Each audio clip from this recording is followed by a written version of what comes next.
Hi there, Rick Yon speaking. With everything that's going on right now, and I'm talking about the coronavirus, people are wondering, who's in control? I want to assure you that someone is in control. It's not the government, it's actually God Himself.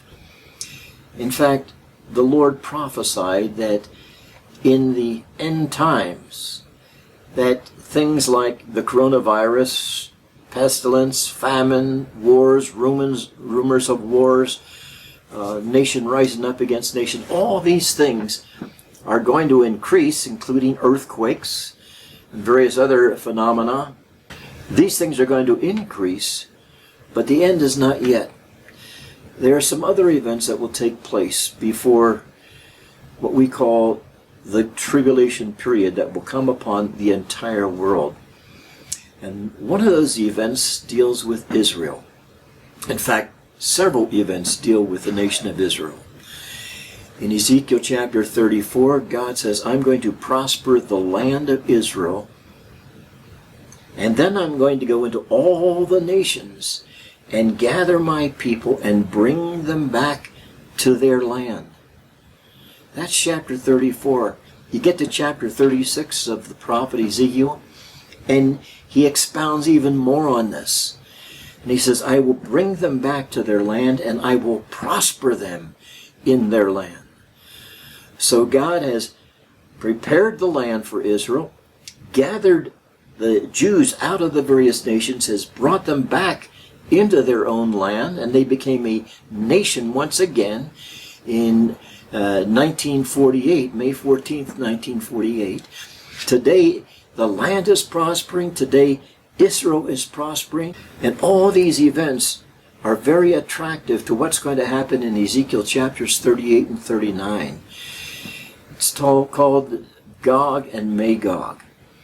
And there are going to be some nations that come against Israel because they see the prosperity of the people.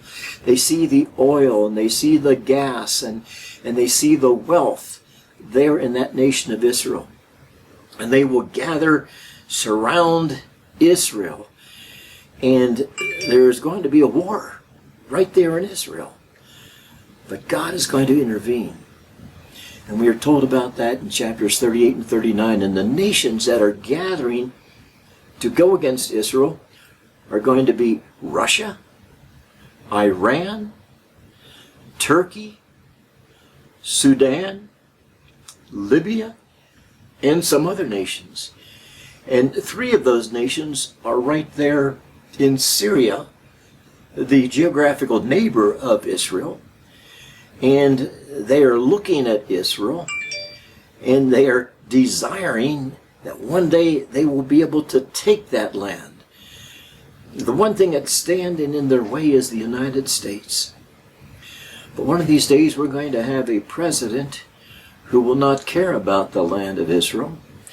And he, along with other nations, are going to see this invasion and do absolutely nothing to stop Iran and Turkey and Russia and those other nations from invading Israel. I believe that's yet future, but we are getting very, very close. But I want to encourage you, God is in control. God has laid out His plan as to what is going to take place. So when we see a virus such as we see today affecting the entire world, recognize that this is all part of God's plan. And He is saying, get ready. Prepare yourself. Call unto me. Come to me. All who are weary and heavy laden, all of you who are anxious, I will give you rest. I will give you peace. Not as the world gives you, do I give you peace. My peace is an everlasting peace, for I am the Prince of Peace. As we go through this period with this virus, recognize that your only hope, your best hope, is to have a personal relationship with the Lord Jesus Christ and know that He is in control. And He is in the process of working out all of these prophetic statements that He has given us thousands of years ago. Those who are willing to read the Scriptures and accept what God says is going to happen, you will experience the peace of God that passes all understanding. Thanks for watching.